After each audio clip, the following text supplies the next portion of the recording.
Good lunchtime, South Anchorage High School. I'm Lee Butterfield. I'm proud to see you. I have some really good fake news for you right now. Just a heads up, I thought everyone should know before we get too far into everything. Sales of Altoids are up while tuna fish is gone down because everyone in the world has learned that their own breath stinks thanks to the wonderful masks that we're wearing every day. We are joined by an amazing crew on this Wednesday, August 26, 2020. It's lunchtime, but remember, time is an illusion and lunchtime doubly so. So, with no further ado, we're going to kick it over to the crew. Hello, crew. How are you? That's your cue to say, we're doing great. We're doing great. That's fantastic. We get the whole crew with us today with a couple of fresh new faces. Thanks for joining us. And we're going to get right down to it. Dr. Allman's right over there in the corner, ready to rock and roll, here to answer your questions. Remember that if you do have questions, you can always put them right in the live chat over to the right of the window right now, and they will get answered as we go through. You can always also put answers over at questions over at southvote.com. Our producers will collect those, get some answers for those so we can answer those right here every Wednesday at 12 noon on wolverineden.org. So thanks and welcome to it, and let's get to the questions. Do you want to start us out there, Clara, and tell us what's been on people's minds since things started up last week? Okay, so the first question is asking, what are the plans for Picture Day this year? Ooh, Picture Day. How do we get pictures? This could be really fun. Dr. Allman, what are we going to do for all those wonderful glamour shots we usually get in front of those beautiful screens? Right. I don't think we're at send your own selfie just yet for student IDs, but we are in communication with LifeTouch. We just have to see what that's actually going to look like. In theory, we could do a drive-through photograph because we could house that underneath the overhang in front, but that poses a lot of difficulties with 1,300 students. And so I think there will be more on that when we get the system figured out. But I'll follow up as soon as we have detail. So as of right now, we're trying to figure something out, folks back home. But for now, it is not your turn to start getting creative on your pictures for the yearbook. We're not there yet. There still is civilization, and tea is still being shipped across the seas. So we're not quite there. Next question, please.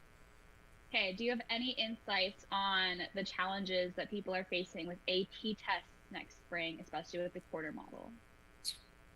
Yes, and the one solution that has been identified is using the AP classroom resources from last year. I know a lot of the curriculum writers for the College Board, including Dr. Dick, who teaches German here, have said that they've cut down the video tutorials to quick 10 or 15-minute segments. So if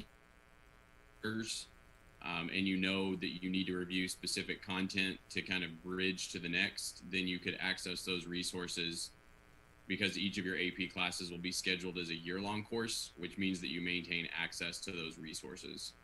And then the other thing that I've thrown out there but is not certain yet is the potential for creating study groups. Since we have a slightly shorter school day, in theory, if you have friends who are in the AP course on quarters that are different than yours, perhaps you could form groups and also touch base with that teacher and have a little bit of contact that way, especially as we get closer to exams, because I think the review will be really important before exams happen in the spring. So those are kind of the best ideas right now that we have for trying to bridge those gaps. Okay. Okay, here's a simpler one. Will we have lockers when we go back to school? Short answer there is no. The expectation will be that everyone carries what they need in their backpack. And so that would be, if you were going to carry a device, I would really urge everyone to carry snacks since it's kind of a long day. If we do come back to an in-person model, the lunch will be at the very end of the student day. So you kind of get released, you grab your bag or boxed lunch if you're going to eat at school, and then you head out. And so you would want some sustenance in your backpack so that you can snack throughout the day to keep the brain moving. You heard it here, folks. sustenance on live internet TV. The word sustenance was used. And just to clarify, because there was a mic drop a little bit right there, the answer is no, you will not have a locker. Bring a backpack, have everything you need in your bag so you can transfer between classes. Grab your lunch on the way out. That's a little different for some of you folks that have been here for a while. Usually we're eating lunch about the time most people in the normal world are eating breakfast. But now we're going to have to kick it over and wait a little longer. So make sure you pack up the beef jerky and the carrots and have a great time. Back to you, Clara. Okay, so we'll actually take a break with those and go to Elliot as a representative from Student Gov. Are you planning on having any Spirit Days online this year? So right now we're not planning on having any Spirit Days. Last year we tried a Spirit Week and there was very minimal participation. And so right now we decided instead of focusing on that, we're going to focus on other events that we can try and do in this crazy year, and like trying to figure out how we can do different events. And we're going to have a meeting. We're having meetings every week. And since like some of us are split up into second quarter student government, we're going to have a all student government meeting. I believe we're going to plan to have it like next Wednesday. So then we'll all be on the same page. We can all figure stuff out. All right. I mean, it was a little tough to have a hat day when most people won't even turn their cameras on. So I do understand it, and it might just be a waste of time. Unless you get really crazy wonko, and then we maybe not want those cameras on. So that's just kind of perfect right there. Okay. Again, for Dr. Alman, will there be standardized testing this year, like MAPS and PEAK? MAPS will be happening. I don't know about the more traditional standardized tests that happen once per year. Last year we got a waiver for PEAKs at the state level. But the ones that are more formative, meaning they happen more than once per year, I think those will happen. All 9th and 10th graders in English Language Arts classes will take iReady. That's an assessment that was introduced this year, mainly because everyone wants to figure out where students are starting learning English Language Arts. And then, as was mentioned when we did the open house on this platform, there is a test called ALEX, and that's for math. And so that will identify things that may need to be worked on. And back to the previous question about bridging gaps between AP, that's another resource that you'll have constant access to, including tutorial modules. So another resource for trying to stay connected to the content. Okay, so this one is it's about how tests will be given during online learning. I'm going to say if any teachers are watching, if they could put their opinions into the chat over ProctorU or the honor system. We do have Miss Dietrich is definitely in there answering questions. So thanks, Miss Dietrich. So in other words, hey, Miss Dietrich, I hope you're listening up. This is a question hopefully for you that you could help us out with this. So go ahead, Clara, and knock it right in there. How will tests be given during online learning? I'm assuming that's about ProctorU or honor system, open book, open note, that kind of thing. It's a good question. And those of you watching at home, watch rote memorization anymore unless we just absolutely trust you not to use the tools right at your fingertips all the time. So instead, we have to start thinking, well, how do we ask you to complete a function that shows us you understand the steps and you understand what it is you're learning? So that could be more paper writing. That could be experiments. That could be, solving mathematical equations that have yet to be solved. That could be rewriting our understandings of the known universe. That could be figuring out just why within this universe, even in a galaxy far, far away, laser blasts make noise in space. That might be a really good test that you folks have to figure out for us. So there you go. That's straight from this teacher. You'll get a more legitimate answer from a teacher in the chat. Yeah, and I would also say there are platforms where even if you're taking objective tests, it will shut the test down if you leave that tab, or if you have anything else up on your computer, which is how a lot of programs give objective tests. So I'm imagining that's a resource as well. Okay, so here's another similar one. Will finals be taken at the end of each quarter? I'm going to go with yes on that one.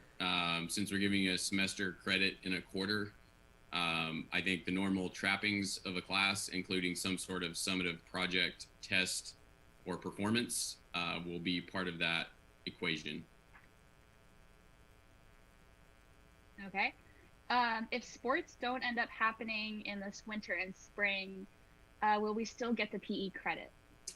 So as of right now, since activities have been opened back up to practice, those students who are involved right now can get their, despite if there's never a competition. So I would say as long as we are at least able to practice, the waiver will still be available that way. If we get completely shut down, of course, then we have to look at other ways of doing it. And then another source for that credit is actually taking a PE class in your schedule, which you can do right now. Those classes are all cross-training. And so that makes it a pretty adaptable PE class, whether you're at home or you're at school. So all of our PE teachers are doing that course right now. Okay. And Grace and I are both taking, we're not doing PE classes during K waivers. So 120 hours of an outside sport, you can also do a PE credit. So I guess talk to your counselor if you want to do that. Yep. So. Credit by choice. Okay, and this is the last one. It's a repeat from the open house, but I think it's important information a lot of people missed. How can you get a Chromebook? Yep. So the easiest way is to call 742-6200. That is 742-6200. And they will ask you, whomever answers, will ask you a couple of questions about what you need. That information gets put into a spreadsheet that is shared with the school district. Then the school district gathers those resources up and they put them on a bus. And then the big yellow bus brings them to your neighborhood. And before they bring it to your neighborhood, they let you know when and where there will be stopping. So you do have to meet them, but those devices will be delivered as soon as we get the information to the school district. Ben, this brings up a very fantastic project that you're going to have to take on. Welcome to broadcast journalism, and welcome to the horribleness of being, baptized by fire. You, sir, must come up with a jingle that is just as good as Sicily's Pizza that has to do with 742-6200, so that there isn't a 3-year-old up through a 30-year-old in this town not walking around with that stuck in their brain at least 22 hours a day, and they'll know where to get their Chromebook by calling 742-6200. So good luck, Ben. I hope you're really good with jingles. And not right now. This is homework. Bring it back next Wednesday. Wow. Too much coffee, bud. Too much coffee. All right, we're going to move over into the chat from YouTube, and we are joined by Grace and Bria, who are going to knock out some questions from the chat. I'm not able to see it, so there may be nothing, but there may be something much. We might have amazingly 4 or 5 people watching today, so I'm going to pass it over to those two. Let us know what the chat's looking like. Take it away.